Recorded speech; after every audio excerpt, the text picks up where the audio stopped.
İran tərəfdən istiqamət alan Պատերազմը մերձավոր արևելքում տեղափոխվում է Իրանի հյուսիսային սահման։ Ադրբեջանը պնդում է իրանական անօդաչու թռչող սարքերը հարվածել են Նախիջևանին, վնասելով օդանավակայանի շենքը, մոտակայքի դպրոցը, վիրավորելով խաղաղ բնակիչների։ Ադրբեջանի նախագահ Իլհամ Ալիևը միջադեպն անվանել է ահաբեկչական հարձակում։ Պահանջել Թեհրանից բացատրություն եւ ներողություն եւ Բաքվի զինված ուժերը բերել բարձր մարտական պատրաստության վիճակի։ Նա նաեւ անդրադարձել է Իրանի էթնիկ ադրբեջանցի բնակչության հարցին, որը Թեհրանի համար զգայուն թեմա է։ Իրանը հերքում է իր մասնակցությունը Նախիջևանի միջադեպին, նշելով, որ հարձակումը կարող է լինել Իսրայելի դրոշի ներքո իրականացված գործողություն։ Bugün İran tərəfindən Azərbaycan ərazisinə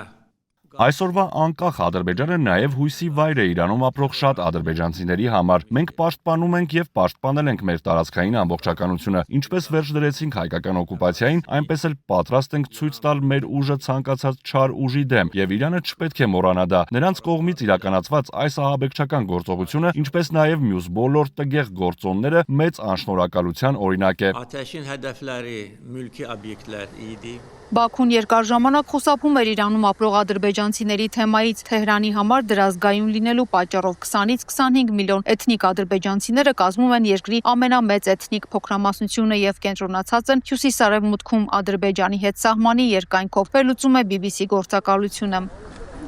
Իսլամական Հանրապետությունը ադրբեջանական ինքնության եւ քաղաքական պատկանելության հարցերը հետեւողականորեն դիտարկում է որպես գերական նշանակություն ունեցող։ Ալիևը հազվադեպ է խոսել իրանական ադրբեջանցիների մասին այսքան ակնհայտ լավատեսական տոնով, եւ նրա խոսքերն այժմ թվում են մանրակրկիտ հաշվարկված քայլ։ Ալիևի ուղերձն ընկալվում է որպես սպառնալիք։ Ադրբեջանի վրա ռազմական կամ դիվանագիտական ճանապարհով ճնշում գործադրելու ցանկացած փորձ կարող է հանգեցնել Բաքվի պատասխան գործողություններին, այդ թվում այնպիսի գործողությունների, որոնք կազդեն Իրանի ներքին կայունության վրա։ Ալիևի հայտարարությունը Ադրբեջանի մասին որպես իրանական ադրբեջանցիների համար հույսի վայր նոր եւ հնարավոր է անկանխատեսելի տար է մտցնում։